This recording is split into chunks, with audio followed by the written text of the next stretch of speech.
Hello, everybody, and welcome to the Sunday Club. It's such a pleasure to have you all with us today. And we have a special guest, Shehzad Poonawalla, is joining us on the Sunday Club for the first time. There is, of course, Sunday Club regulars or Sunday Clubbers, Abhijit Iyer-Mitra and Suhel Seth. Today we have some very interesting discussions. We of course read your feedback, and I just want to first of all say this because I always forget it. Please subscribe, like, share, and hit the bell icon so that you get updated on our shows. Secondly, some of you want me to speak more, some of you want me to speak less. One viewer said that I come across as a WWF referee who's there but really is useless. So, that's not very nice, but I like to let my guests speak. If I wanted to speak myself, I would just do a monologue or a live over here. So I do have opinions. I just hold them back because, that's why we have guests. So, Hale, you want to say something? No, I want to start with a particular topic that's my pet peeve nowadays, Go ahead. and it may not be part of the agenda. I was having a conversation with Abhijit also.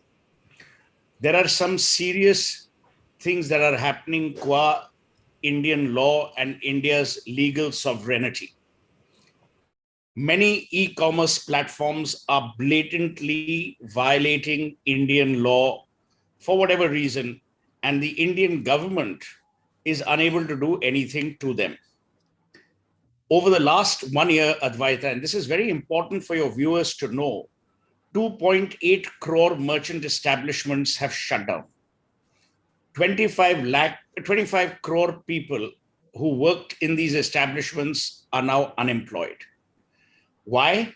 Because the e-commerce platforms, whose primary business when they came to India was supposed to be a B2B model, have converted it happily into a B2C model. Very briefly, and I won't take too much of time because I want others to jump in on this. The first ever retail of this nature, a B2B, was Metro Cash and Carry, which came to India 20 years ago. And what was discovered was that Metro then was not permitted to sell to individuals like Shehzad or Abhijit or Advaita. But when individuals went to their stores, they had sales tax certificates of 12 of their preferred suppliers, and they would use that sales tax certificate to generate an invoice, which was completely illegal. Then came Amazon and also Flipkart. If you and I go to Amazon, we will see many brands on Amazon under the title called Amazon Choice. Now, let me give you a very simple example which people will understand. Imagine Amazon is actually supposed to be Crawford Market, the owners of Crawford Market. The retailers are supposed to be individual retailers. Let's say Shehzad has a store for fabric, you have a store for vegetables, Abhijit has a store for electronics. Crawford Market cannot say, oh, please don't go to Advaita's store, but go to person X. I can't say, don't go to Shehzad and buy your stuff from Shehzad, but go to another person who I'm in bed with in a secretive partnership, which is completely violative of Indian law. But that has been happening.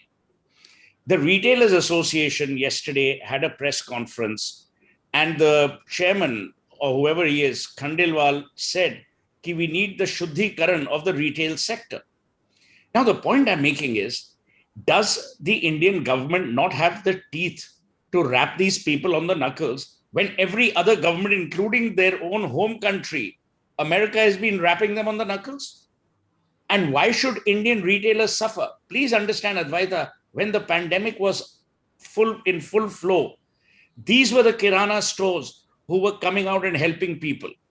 If you remember, the Amazons and all had said, oh, we can't deliver, we can't do this, we can't do that because of lockdown. But these people were providing milk. These people were providing eggs, bread, whatever you wanted, your daily essentials. So I genuinely believe through this channel or whatever channel, there needs to be some comeuppance for these blatant violations. Now, here's the ultimate tragedy, and I will end with this. These people went to Singapore to get arbitration done. The Singapore government or the arbitration council says, oh, we agree with Amazon. But when they came to India, the Delhi High Court, in a single judge bench, gave a stinging judgment, which then was overturned by the division bench, which has now finally gone to the Supreme Court. But day before yesterday, the Karnataka High Court again gave a stinging judgment when these people appealed against the Competition Commission of India. Now you tell me, why will two bitter rivals come together to fight the Competition Commission of India if they don't have vested interests or something to hide? Will Pepsi and Coca-Cola ever come together on any issue? So my belief is that unless the ministers of this government, who are being completely let down by the bureaucracy, if they don't do something, the Prime Minister will lose a large block of his voting block, which is the traders. I have nothing to do with retail. But all I'm saying is I got a call from Jammu, from an uncle of mine, who has a cloth shop. He's saying, आप लोग इतनी चर्चा करते हो, इतना कुछ करते हो, पर आपको ये मालूम है ही नहीं कि क्या दहशत मची हुई है देश में in this regard. So I thought it important to park this because I don't know. The press note has been lying ready with the government. They just don't want to issue it. So the question is, who is running India? Is it Narendra Modi or is it the White House? Because if the White House is interfering in the sovereignty of our laws, then this is a serious issue and there'll be more flagrant and blatant violations as we go forward. Shehzad, do you want to come in on this? I agree with what Suhel is saying, and I know these e-commerce companies do bypass a lot of the laws, and that is hurting domestic retailers. But I was just wondering, and I was trying to figure out, there was a penalty imposed on them for such practices. So Suhel, the government has been cognizant of it, and in fact, when they fined Amazon, I believe, there was a lot of hue and cry made that Amazon owns a particular newspaper, or at least Jeff Bezos has an interest in a newspaper which the government doesn't like, and therefore it's treating him unfairly or something of that sort. That was the spin given on it. But I think certainly Suhel knows much more about this issue. So I wouldn't venture to give too much gyan on this particular issue.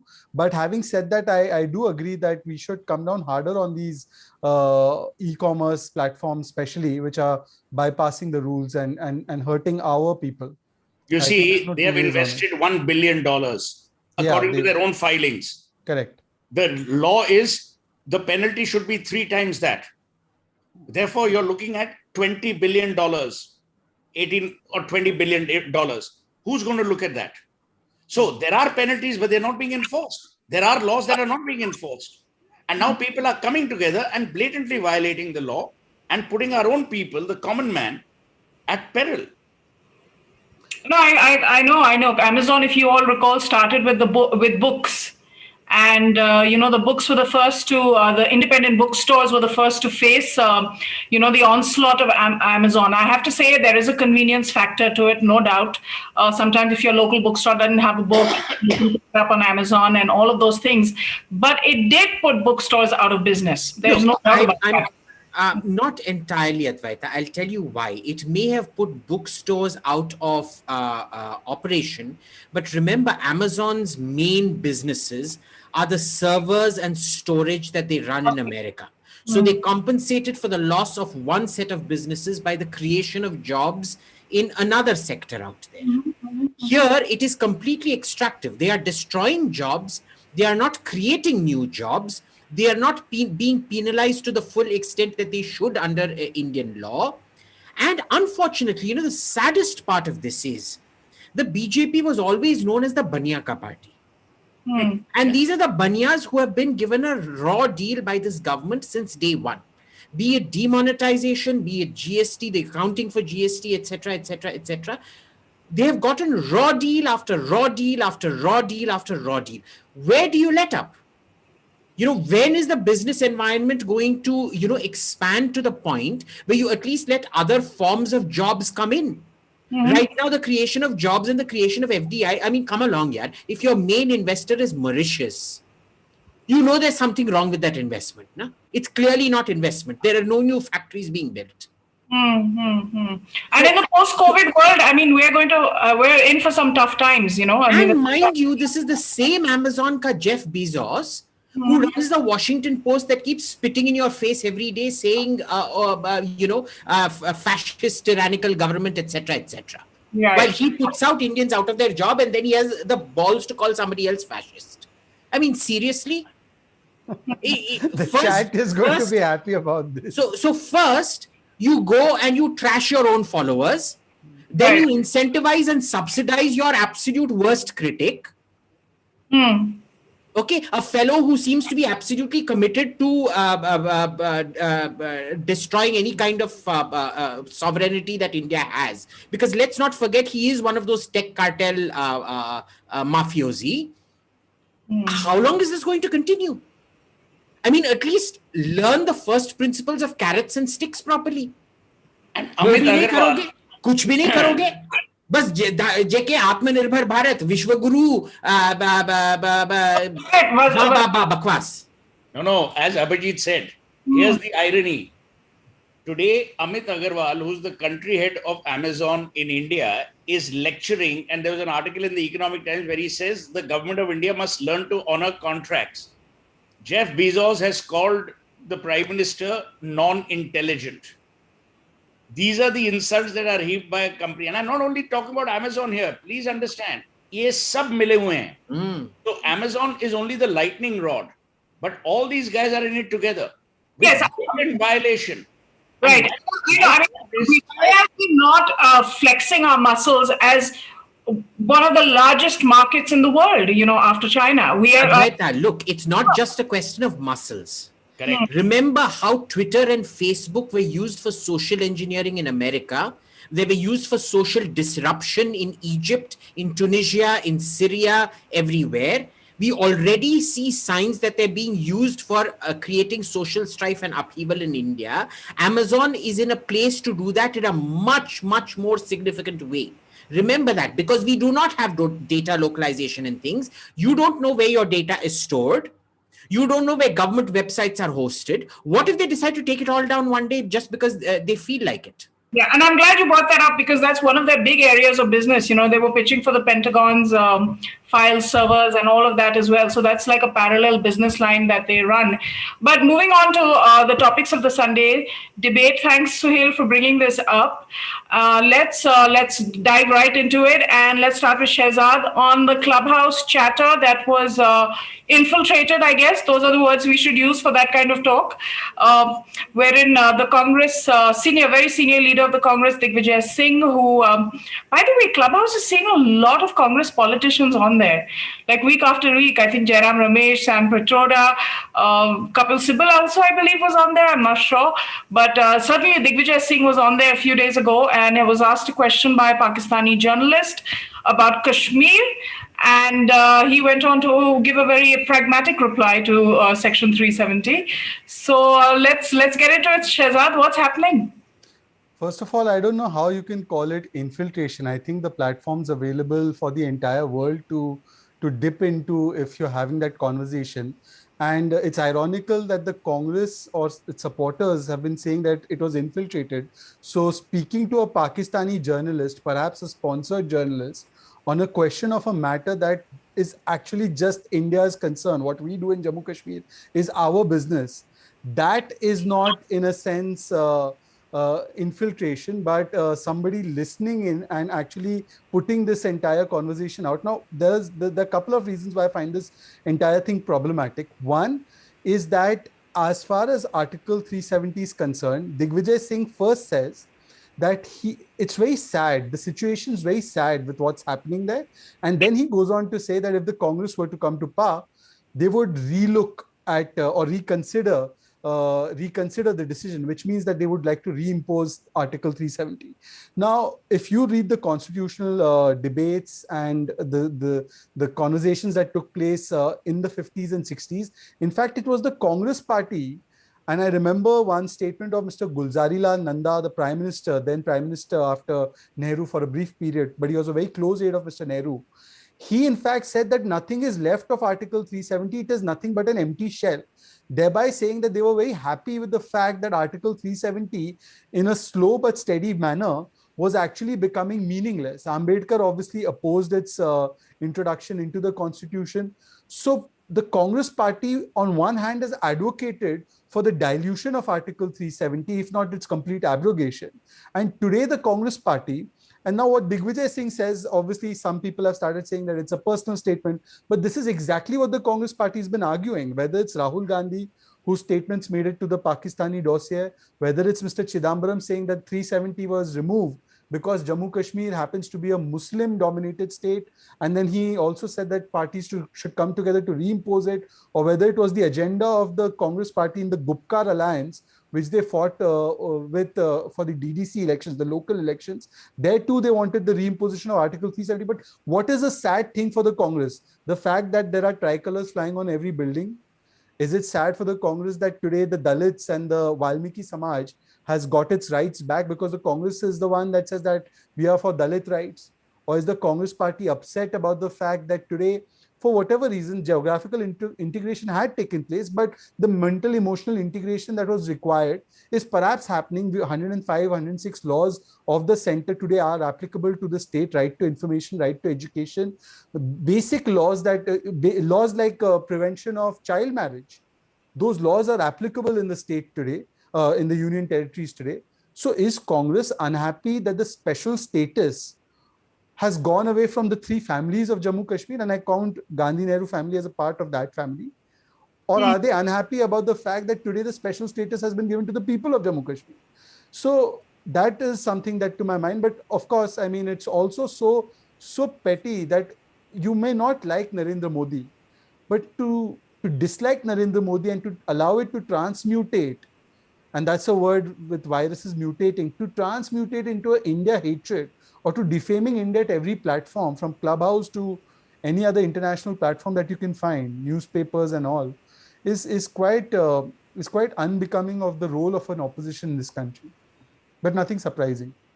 Yeah, absolutely. I mean, the whole, cutting off the nose to spite the face sort of syndrome that goes on. I mean, the line between opposing Modi and speaking in ways that are not good for the country seems to be a line that the opposition keeps crossing over and over again.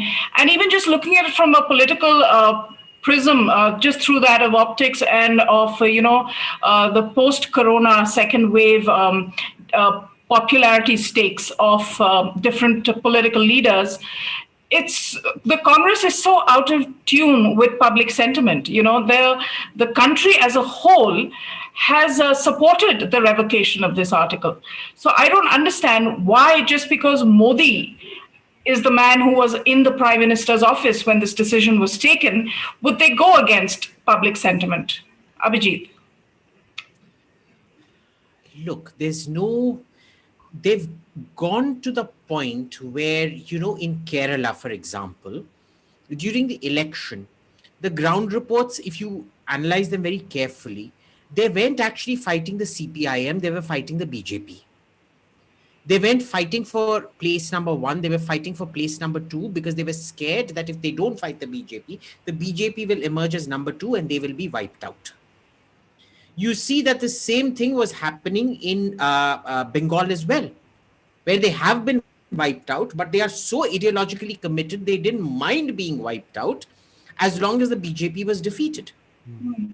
Now, the problem here is they are not running like a party that is See, self-interest is a wonderful thing because it helps you build bridges with people.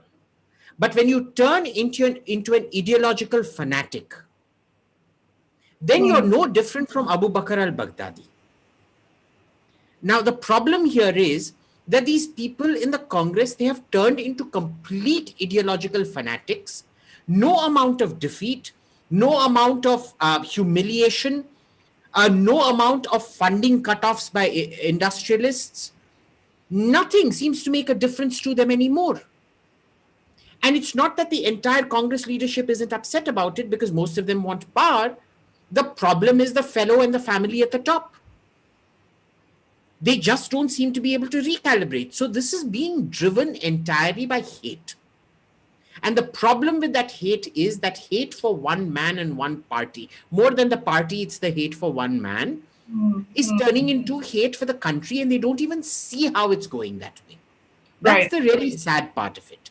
And there is no introspection, because nobody tells the boy or the girl in question, you're screwing up. When they do, they get marginalized or kicked out or whatever. Or you get reinstated, but you're castrated and reinstated, so you're never really what you were once upon a time. What do you do? Yeah, absolutely.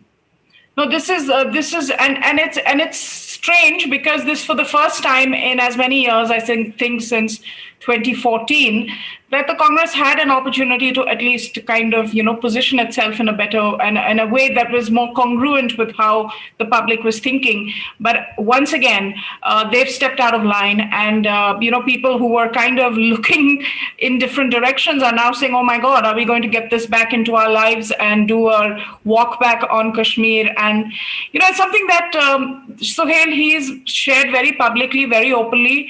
I don't see how the Congress can disassociate itself from that line. And what do you feel the impact of that is?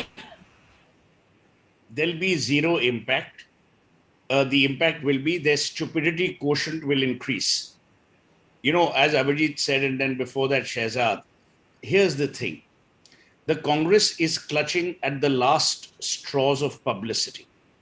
Those idiots think any publicity is good publicity, little realizing that they are now going down a chute from which they will never recover. Number two, people like Digvijay Singh and all are not important strategists. They open their mouth, they say something thinking that, it'll please the madam and the prince. So these people are more loyal than the king himself. So don't give them too much of credence. Digvijay is saying, is second guessing what Rahul Gandhi could have said or should have said or what Sonia Gandhi believes. So that's number one.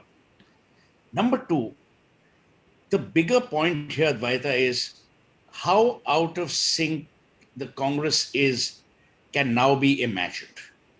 It is out of sync with national interest. It is out of sync with national policy. It is out of sync with what the common man or woman of India wants and dreams of. Hate is a very, very destructive emotion. Dislike is a more pleasing emotion. Hatred for Modi will make you take missteps from which you will never recover. You must hate someone when you know you can obliterate that person from your life or from public life. Here you can't obliterate Modi. And every time you abuse him, you're only empowering him because you're going to say stupid things in order to abuse him. So let's say it's like he's a brand. You talk about his benefits or a lack of them. But then to shift it to brand India and say, oh, but India should be doing this, when everyone knows that Pakistan is not exactly a country we love for various reasons. Neither do we love China. You would have to be outrightly stupid or on cheap drugs in order to say what Digvijay Singh said. Plus, as a senior politician who's sitting in the Rajya Sabha as of today, who has taken part in the debates on Article 370, you are aware of what the political ramifications of going back on that Article 370 are. Right. Whether it was our founding fathers, whether it was people who said that no, Article 370 should have been abrogated within the first 2 years after Jammu and Kashmir ceded to us. Now, people are not recognizing. So Rahul Gandhi's lack of intellect is now being amplified by stupidity of some other politicians from the Congress. And the damage will be manifold, and someone needs to wake up and smell the coffee. Yeah, go ahead, Shehzad. But I don't think that you can pass it off as mere stupidity, because there's a design to this. There's a pattern to this. Now, if you see what they're doing, even in the current context, there's no doubt that one can raise questions on the Prime Minister and his policies. We began this show by questioning the Prime Minister in very and his government in very strong terms. But the point is that time and again, if you see the design, the pattern is that Congress party, merely because it wants to score a goal against Narendra Modi, puts Indian interests at risk. Now look at the kind of implications this can have. Abhijit will tell you, he was one person who knew what was happening in the Galwan area. He told us exactly with his satellite imagery about where Indian troops were, where the Chinese were. Yet, on that important issue, at a time when we need to stand with our forces, and more than that, we need to stand with India so that we could present our case in the international community. Here Right. is a man kept saying surrender Modi, juvenile things, not realizing what his grandfather or great grandfather has done. Now, again, on the 370 issue, Pakistan, by the way, in what it calls, at least in terminology, it calls it Azad Kashmir, but it is far from Azad. It's Pakistan occupied Kashmir. They don't even allow the flag to fly. They commit horrific crimes against the people there. In fact, against anybody who's not part of their ISI Punjabi Army Brigade. And you see the kind of horrific crimes that they're doing. They've in fact also imposed federal control over a large part of these areas. And they now get a handle to lecture India on what we are doing in Kashmir or what we are doing vis-a-vis human rights. This is the thing. When the 370 debate happened in United Nations, I believe Abhijit and Suhel both will tell you, Imran Khan was completely isolated. The entire world stood Yes. with India. The only person he could quote in United Nations was that Congress party is saying the same thing. On the dossier also, he said the same thing. On Indian armies, what it does in Jammu Kashmir, also Ghulam Nabi Azad's statement was used. So, time and again, whether it's surgical strike, Balakot airstrike, Galwan, or these issues, I think now it's gone beyond stupidity. So I would differ with you there. There has to be a larger pattern when you side with forces that undermine India's story, India, just because you want to have a personal petty point scoring against Narendra Modi. That would be my contention. Maybe you'd differ. But you see, that borders on stupidity multiplied by infinity, if that is the case. Because why would you put up, see, ultimately political parties live and die for one thing, power. Fine. That's your ultimate objective. Any party tells you, oh, we have come here to change the world or change Shehzad's hairstyle or add more hair to Abhijit or dye my hair, that's bullshit. They are there for power. Okay. If your objective is to get power, the one thing you have to understand is voter sentiment and voter mindsets. It's a very simple, logical argument. If you don't understand that, it means two things. One is you are a political party which is daft, dull, and intellectually innocent, or you're a political party that is working against the interests of India. The tragedy, Shehzad and Abhijit and Advaita, is with the Congress, both are applicable. When Digvijay makes this statement, the party is seen to be anti-India. In many other utterances, they are seen and noticed for their stupidity. So they are on a downward spiral, as I mentioned earlier. That's the logical deconstruction of Digvijay Singh, Kwa Rahul Gandhi, and Sonia Gandhi. Abhijit, you wanted to say something?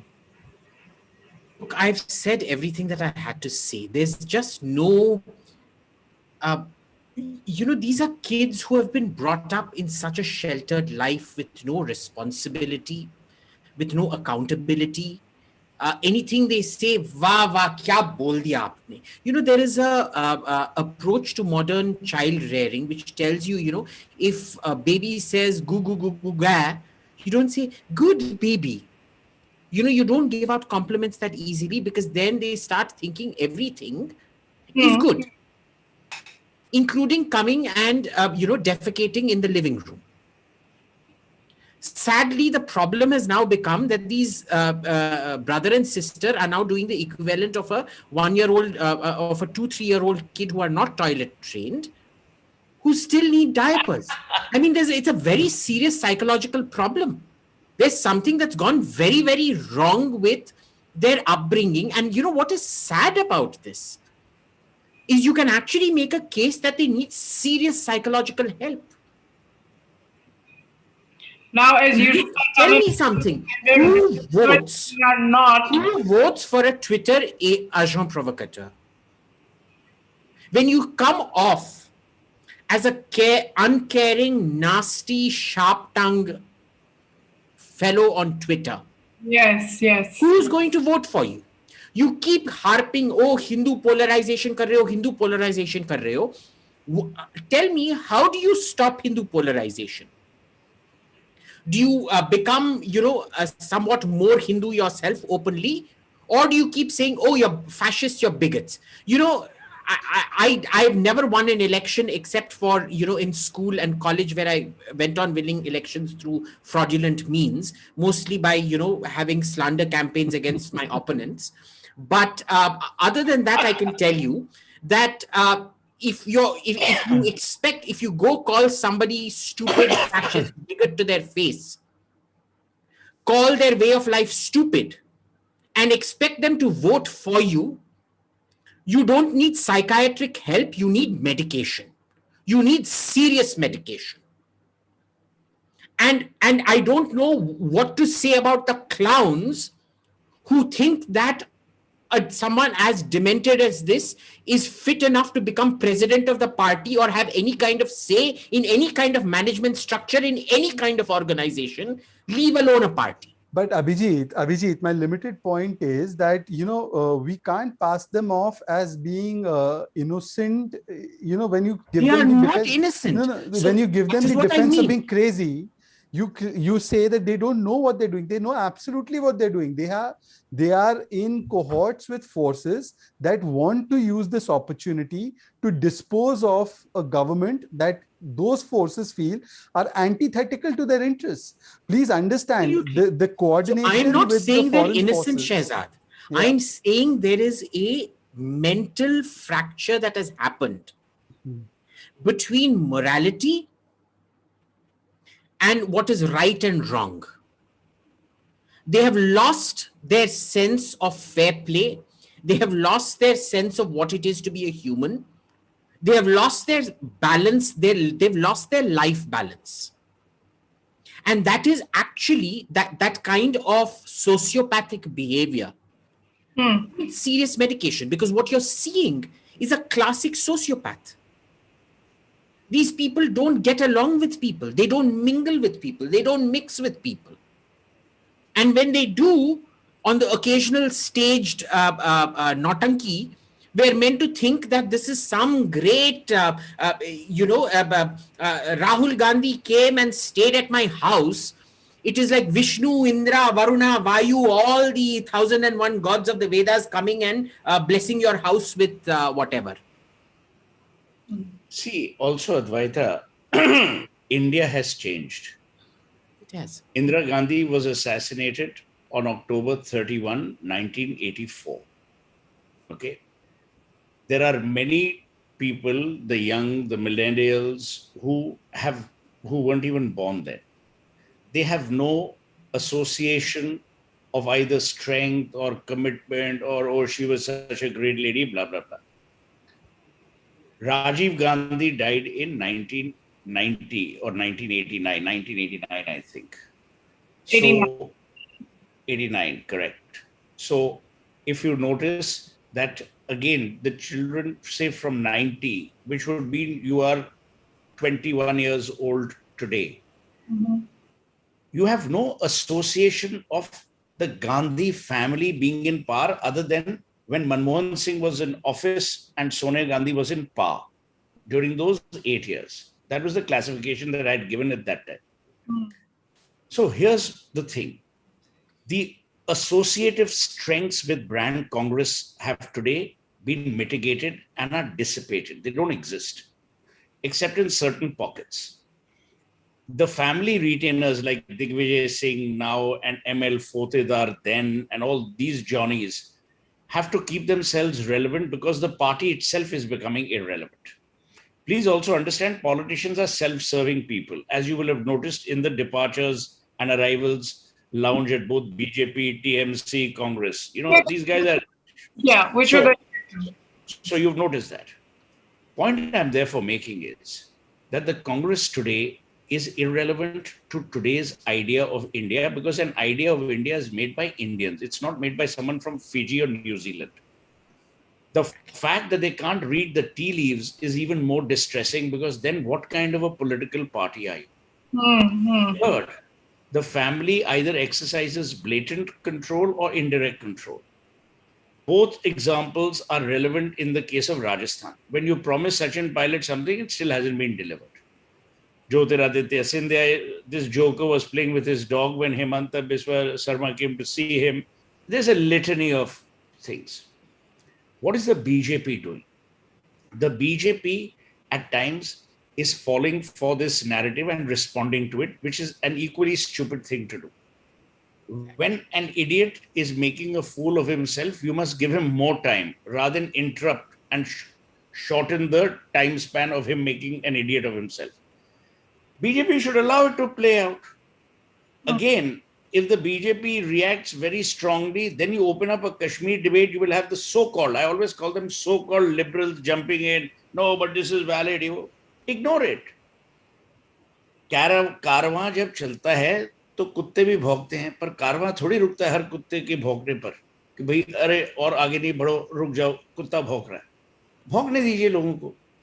अब जब आप BJP, अगर BJP respond करती है और अगर BJP ये कहती है कि नहीं भाई आपने ये क्यों कहा, अगर एक आदमी अपने को अपना उल्लू बना रहा है, उसका उल्लू बनने दीजिए. आपको क्या जल्दी है? इलेक्शंस तो 2022 में है उत्तर प्रदेश में.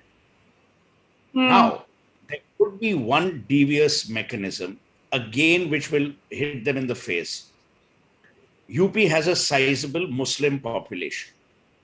But please understand, for all the abuse that many people, many idiots in this country give, I'm a great believer that 90% of our Muslim population, or even 99% of our Muslim population, is avowed Indian. They're avowed nationalists. Now whichever party tries to create distinction, difference, discrimination, divisiveness is stupid. So if the Congress thinks that by saying these stupid things, they will pander to that UP Muslim, again, they've got it wrong. Yeah, that's completely absurd. I mean, if you speak to, Indian Muslims really... I'm just telling you. I'm telling you. It's a comedy of errors. There isn't any kind of big shift in perception based on the faith. Shehzad, okay, please. Yeah, but you see, this is something that Digvijay Singh has been doing for a very long time. Osama G. Again, it was you please have to understand the reason why he's saying it. 2611 was a RSS ki sajish, and RSS is a dog whistle for which community you all know. And at that time, Abhijit will tell you, thank God because of Tukaram Omre, we caught Mr. Ajmal Kasab alive, because he had won a Kalava. He had won a Kalava, which would have, otherwise they would have passed it off as a Hindu terror attack. And that's what Digvijay Singh had also propagated, the Hindu terror theory, the Bhagwa Atank theory. So time and again, these things are done by the Congress party, not out of pure stupidity. Of course, stupidity in the context of they are disconnected with the national sentiment, but out of a sense of deviousness and out of a sense of colluding with certain interests, merely because they want to get rid of one party or one person and they want to come to power themselves. But in that process, if the national interest is hurt, they don't care. Look at what after they signed that so-called MOU with the Chinese, look at the kind of deals they've done on the economic front, the RCEP, for instance, and how much India lost to China. So, you cannot discount this to be mere stupidity. And I think everybody's agreed on that. But there's something more devious behind this commentary that goes on from the Congress party, and it is promoted actually by Rahul Gandhi and Sonia Gandhi, or else they would have gotten rid of Digvijay Singh and Manishankar Ayyar. What prevents them from doing that till now? That's true. And it's very sobering because, this is a national party, and, anybody who loves a democracy, lives in a democracy, wants to see an opposition of a national level who does bring up an alternative perspective and view on issues. But increasingly, the Congress, I think, goes ahead and really puts national interests secondary to political interests over and over again. And this is... And no, Advaita, unfortunately, that is not true. Had they at least put political interest before, you wouldn't see them make the kind of repeat mistakes they're making. This is the problem. They are not putting national interest first. They are not putting party interest first also. Yes. And this is the amazing thing about it. When you say, when the hill you choose to die on is that Aurangzeb was secular, Why are you unnecessarily shoving Aurangzeb down the Indian Muslim's throat? The Indian Muslim doesn't want any kind of association with Aurangzeb. Yeah. You then force it to become the association out there कि भाई नहीं वो तुम्हारा बादशाह था, वो तुम्हारा बादशाह था, वो तुम्हारा बादशाह था, उसको प्रोटेक्ट करो. It's demeaning. It's I mean, demeaning. It's completely demeaning. And the problem here is they are treating, nobody is objectifying and reducing Muslims, infantilizing them more than the Congress and this particular kind of politics. And speaking for them, constantly kind of being And speaking for them. For them. Do they not have agency? I mean, give me a break. So this is what we don't understand with the Congress. They are not playing to any kind of self-interest that we know. Not national self-interest, not personal like fine. I know what all the chamchas around Rahul Gandhi are playing for, which is, his attention and whatever. For example, during Doklam and Galwan, we knew that the whole set of reporters who were doing all the mischief in spite of all the satellite imagery and all the editors who were, publishing their nonsense without once bothering to ask for corroboratory proof, were all, in a tussle for Rajya Sabha seats because of their proximity to the family. Right? You might want to name one or two of them. Well, one or two of them very prominently. But take some names. No names. Everybody knows. Why should I name them? But tell me, why were the rest of the Congress leaders keeping quiet? They are down a path of no return. It is the path of suicide. This is like the Titanic. It's just Titanic in slow motion. When you see all this liberal love for the Congress, today somebody has done a thread. Some lady called Sonali Ranade has done a thread saying Rahul Gandhi offers a vision for a liberal democracy that Rahul offers. That reminds me, this liberal love for Rahul Gandhi is like that scene in Titanic where Leonardo DiCaprio is holding Kate Winslet and they're doing, "Oh, I'm flying, Jack!" And then boom, सब कुछ नीचे चला जाता है. No, I'll tell you just before. Very kind of critical in his latest piece, where he said that they need to step aside. Who's critical? Ramachandra Guha, but he's been saying that for a very long time and he has been evicted. 2012, he said. He's not the only one who said it, Advaita. Indira Jaising also went and told Sonia Gandhi that to her face in 2011 or 2012, I forget. And since after that, she's never been given an appointment. She's persona non grata for all these people. This Sonali Ranade, whoever she is, I don't know who she is, but she's advocating for Rahul Gandhi to be the poster boy of liberal democracy. What was the Congress party stand on the abolition of triple talaq for Muslim women? Yeah, actually. His father came up with Shah Banu. I was about to tell you, the antecedents lie in history. Yeah. Don't forget what the turnaround that Rajiv Gandhi did and embarrassed Arif Mohammad Khan and all these people at that time. Shah Banu. Advaita, why don't we all crowdfund some equipment for you so that you get better lighting and a better audio system? Yes, please do, Suhel. Thank you so much. I really appreciate it. And and we have to move on to the next topic very, very quickly. So just a quick public service announcement. Anybody that buys the AKG mic, it costs around 8,999 rupees on Amazon for Advaita Kalaji, as well as this. You're advocating Amazon after Suhel. Lighting equipment here. See, can you see this? This kind of setup for her. I will come home to your house and I will do a special dance for you. So please contribute and buy lighting and mic for her. Thank you. So what is brighter, Advaita's frame or Congress's future? Definitely Advaita's frame. Though right now Advaita looks a bit like that poster for The Grudge. You remember the Korean horror movie The Grudge? The Ring. You mean The Ring? The Ring. Ringu. Okay. That's Japanese. Ringu. Okay, we've got 10 more minutes. What is the next topic? Yes. Jitin Prasad moving to the BJP and Mukul Roy moving back from the BJP to the TMC. So I just want to talk about our party hopping netas, because we have that section also that we must discuss. Because it's party hopping, Suhel should start first. No, yeah. Let me tell you, Jiten Prasad moving will make no material difference. You see, BJP today is not, that day they tweeted, ek bahut bade neta join karenge ghanta hai. I mean, I'm very fond of Jiten, but the fact is that it will make no difference to the BJP. BJP is now a vast ocean. These guys will be subsumed. Nothing will happen. So don't expect mega things to happen. Poor Jyotiraditya Scindia has had to wait for a year.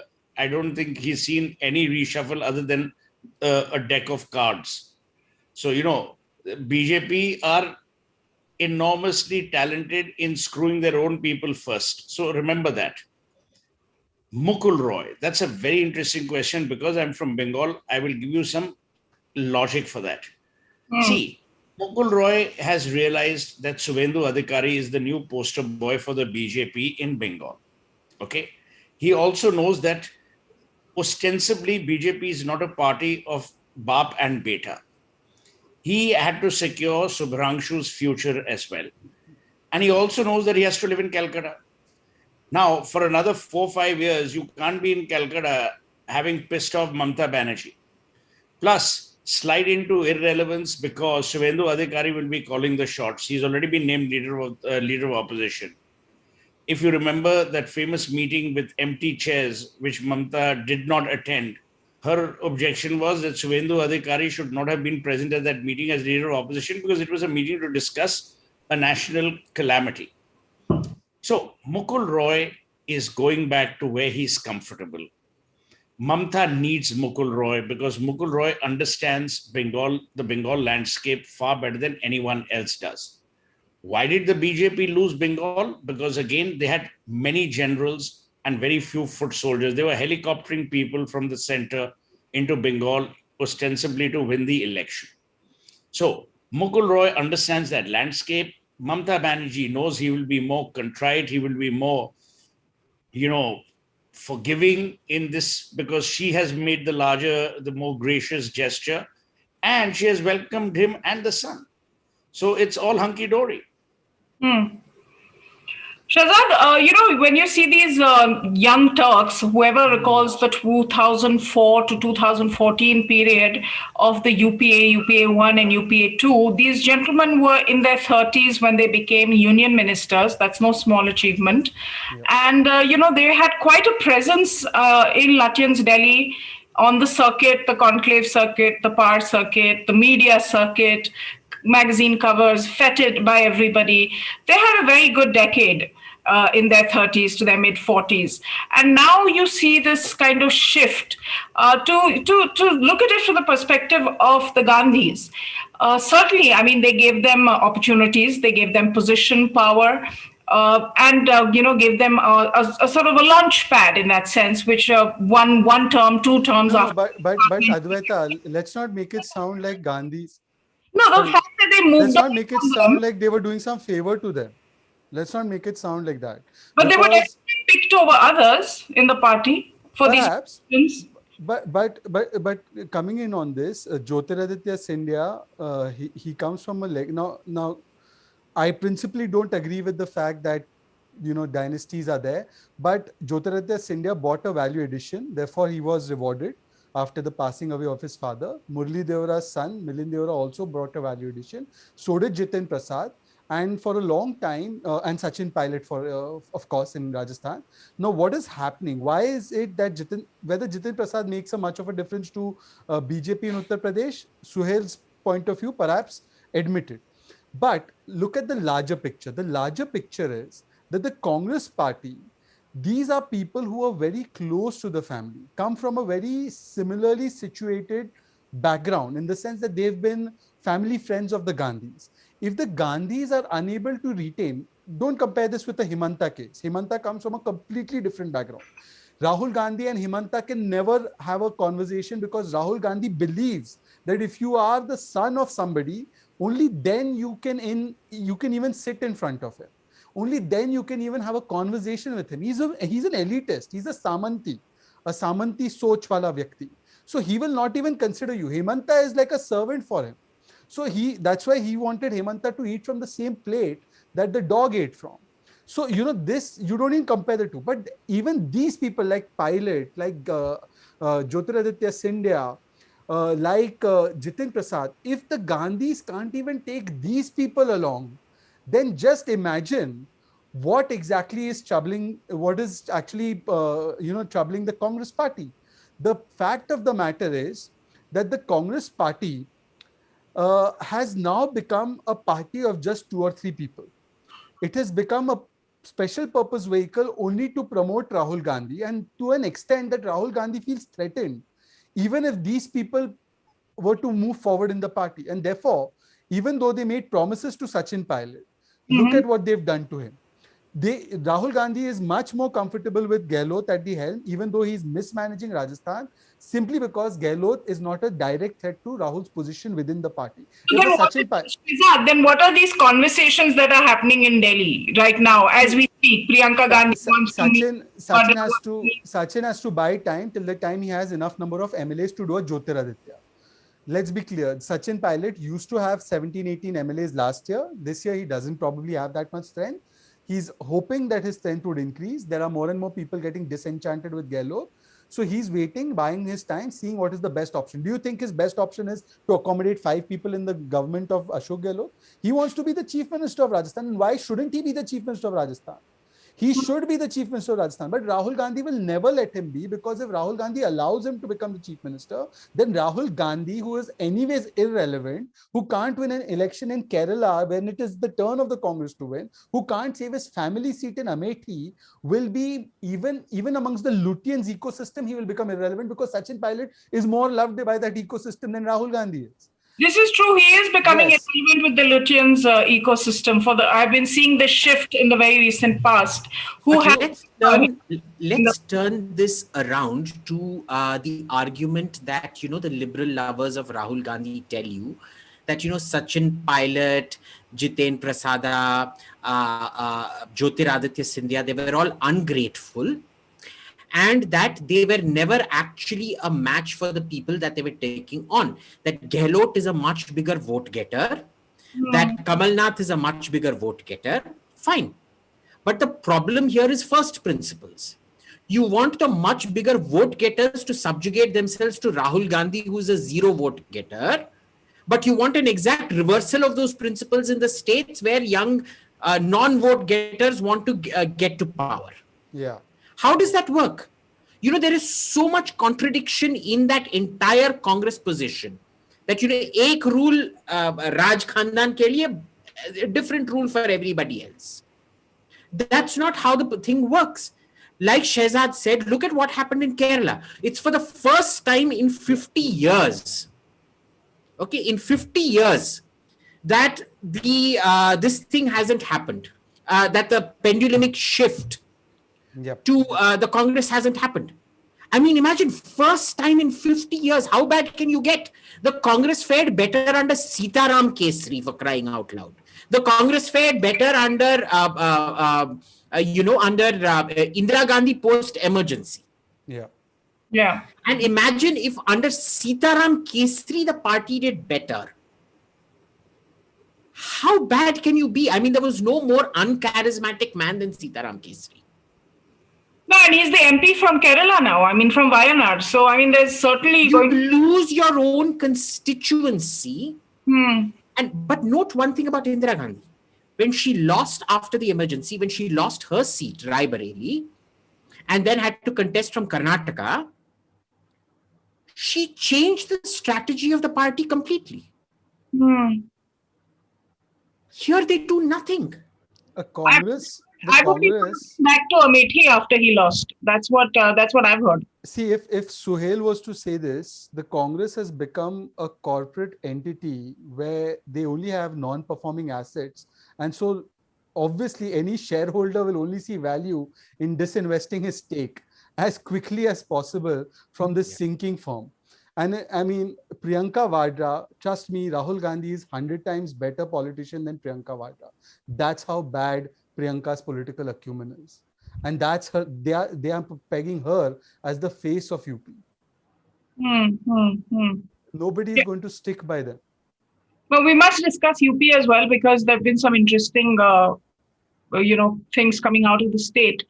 But with the Congress, one doesn't know where exactly they're heading at this point of time, if they even have a plan or care to have a plan. There's of course that G23 looming. I think Jitin Prasada was also the signatory on some of those letters, and he has been making noises for a while and finally bit the bullet and moved on.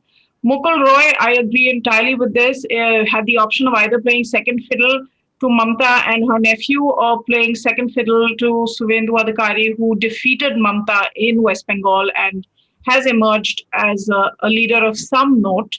But on the other hand, with the BJP taking in so many people at critical positions, let's remember that Mukul Roy was none less than a national vice president, which is a very important position in the party, an organizational position. And with the BJP kind of taking in people like that who are easy come, easy go, are people who have served the party for decades, who have worked hard on the ground, being ignored? And will that have its own kind of backlash? Because this is a party, it is not a party that works along the same lines as the Congress, which is basically by appointment. So I think even the BJP has a lot to consider. No, but can I just say one thing? Sorry. Is Himanta a bad acquisition for the BJP? No, not at all. Not at all. I mean, the story of BJP in Northeast is Hemanta and Pema Khandu, both of whom are from the Congress. So, I mean, we must be fair to the BJP. The BJP has taken a large number of people. Some people will be upset about it. Agreed, granted. The RSS has also worked very hard in Assam. That is also granted. But the BJP will make a few acquisitions that will be NPAs in the long term. So one of them is Mukul Roy, and I think pragmatically, and BJP is a more recent party than the Congress. Exactly. Congress has more political heft in terms of experience, or older people, or people who've been part of the political spectrum. So you are only going to poach from someone who's been there before you. You're not going to poach from someone who's just come in yesterday. That's true. On that note, thank you, Suhel. Abhijit, there are two questions for you. Would you like to take them? They're on different. Sure. Then I'll wait. Sorry, you can go, because our viewers are like increasing right now. We've crossed 2,000 lives anyway. I don't know how much that translates into views, but there are a lot of questions that have come in. Okay. What's the two questions for me? Vivek Verma is asking, AIM, is it India's win to be able to evade sanctions for buying S-400s from Russia? Diplomacy versus America's constraints to go against India. Okay. So, the very funny thing with the S-400 is the bureaucrats in India are trying their best to get sanctions imposed, because all the arguments that they've been giving the Americans are rhetorical arguments. And curiously enough, it's the Pentagon that is working overtime to prevent those sanctions from being imposed in India, because they are the ones making all the technical arguments. The problem with Indian bureaucrats is, if they make those same technical arguments that the Pentagon is making to their own government, they will be exposing their own incompetence. True. And so they dare not make those technical arguments. Okay. Therein lies the problem. So America is trying very, very hard to avoid sanctioning India. Okay, and this is a question for the panel. Clubhouse is just another social media app with people who fight otherwise on Twitter, shout and cry. There are many good rooms as well. But Clubhouse has become increasingly political, hasn't it? I mean, I'm bored of it already, so I hardly ever go there. But anything in India is political here. If you go into the kitchen, it's political. Pressure cooker is political. Handi is political. So like, if you have a debate on butter chicken, it's very political. So why should Clubhouse not be political? And let it be. My only thing is that a lot of people are contravening or violating the rules of Clubhouse by illegally recording those conversations, blah, blah, blah. Now that is for Clubhouse to sort out, but it is what it is. There's politics in everything. The fact that your lighting is bad, we can blame it on Kejriwal or you. I'm actually in Haryana, so it can't be Kejriwal. Blame it on Khattar. You're right. AIM Ashutosh Kumar wants to know, what is your pick on the possible choices available for the Indian Army now that they have started looking for new tanks? Tanks are obsolete. Okay. That's my take. So if you're still think about it, why hasn't the West introduced a single fourth generation tank? Why are they recycling the old tanks? And why have their tanks been so widely successful when they've been used in combat? There's a reason for it. You saw what happened to Armenian tanks in the conflict in Nagorno-Karabakh. The issue is we've moved to air power a long time back. And the very fact that we're even looking at buying more tanks should tell you exactly how ossified our thoughts are. Like I said, with the S-400, our people are making all the rhetorical arguments. It's the Pentagon making the technical arguments to their bosses in the defense, in the US government. There's a reason. If you're buying tanks in this day and age, or recapitalizing your tank fleet without just upgrading what you have, there's something very seriously wrong with you.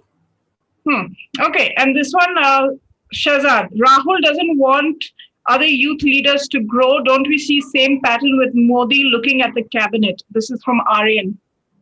I don't think Abhijit can come in as well. No, it's for Shehzad. Let him answer. I don't think that is true. I think having some experience working in the Congress party, I can tell you for a fact that Rahul Gandhi's aversion, forget the young and old, Rahul Gandhi and Gandhi family's aversion to talent is the big problem. Modi is not necessarily has any aversion to talent. Now you might say that look at the kind of ministers he has. Those ministers are there because they add some value in terms of a political calculus, and they add some value in terms of the larger narrative that the BJP ideologically wants to script. And of course, there might be changes also going forward. But the BJP, or at least Narendra Modi, as far as his own team is concerned, he knows where to get the right people who have the talent to deliver the goods that he wants as per his own political calculations. So I don't think that you can compare the two simply because Modi is far better astute judge of people and talent, and a far better utilizer, but not in a negative connotation, in a positive connotation. He knows कि जो आदमी deliver कर सकता है उसको मौका दे दो. And I think, for instance, every time I see Hemanta, my heart fills with joy because he's such a story of hope for me. He's a bigger story of hope than many others. Simply because he started his career at age of 14 or even earlier than that. He cut his teeth through various political movements, joined the Congress, never was given the due, only because he was not the son of some political person. And for whatever it's worth, Amit Shah and Modi recognized his value. They took him in, they gave him the mandate, and he's delivered. And today he's the Chief Minister of Assam. I think there can't be a better example. If you show me one example that Rahul Gandhi is groomed in this way, or the Gandhi family would allow somebody to be groomed in this way in the current context, I think they are insecure of talent. Yeah, today I saw one tweet where the credit for SOS IYC was also given to Rahul Gandhi. They can give the credit for everything to Rahul Gandhi. They can say that the earth is spinning around the sun because of Rahul Gandhi. They credit everything to Nehru. So forget Rahul. They credit everything to Nehru. So that's nothing new. They are saying trending future ka Prime Minister Rahul also. But that's okay. The thing is, simply tell me one person Rahul Gandhi's family has politically empowered. Empower Sachin Pilot. Make him the Chief Minister. It's a dare. Abhijit, you wanted to come in very quickly? No, okay. Abhijit, one more. Is India going to benefit from Blue Dot Network? The recent B3W pitched by the USA in the G7 meet is a China's nightmare. Who are these people asking these questions? I don't know. I mean, I should. What has happened? I don't know. I haven't read it up, and whoosh. That should be directed to Suhel. Only Suhel can answer that question. Suhel, why don't you talk about Blue Dot? Suhel is doing his emails because he can't be polite for too long. No, I'm not doing any emails. I saw you typing away on your... We can see the reflection in your specs, by the way. So don't... Yeah. We can actually see what you're up to. But thank you, everybody. Suhel, I'm going to give you the last word. Who's your dolt of the week? Digvijay Singh. Okay, that's a quick one. Abhijit? Rahul Gandhi. He's the dolt of the year week after week after week. And finally, Shehzad? Well, anybody who continues to have Digvijay in his party would be a bigger dolt than Digvijay, right? Okay. So guys, please like, share, subscribe. Tomorrow I'm going to be back at 7 for a special session with Dr. Abdul Ghafoor on the Wuhan lab leak. You know, I'm kind of obsessed with this subject because just too many people have died. And I can't believe that more are not discussing what is behind this lab leak. Dr. Abdul Ghafoor is, of course, has studied this very closely and articulates a very strong, clear position on the Wuhan lab leak. I so, if any of you want to, please do. It's going to. Except, I'm very happy that you all did that. The language was so parliamentary today. Although I did have to switch off Abhijit's video when he shared this the last time while Shehzad was speaking. So anyway, thank you everybody and all for watching. We had a great audience today. Please like, share, subscribe, and hit the bell icon so that you know when we are on. And donate to Advaita's light.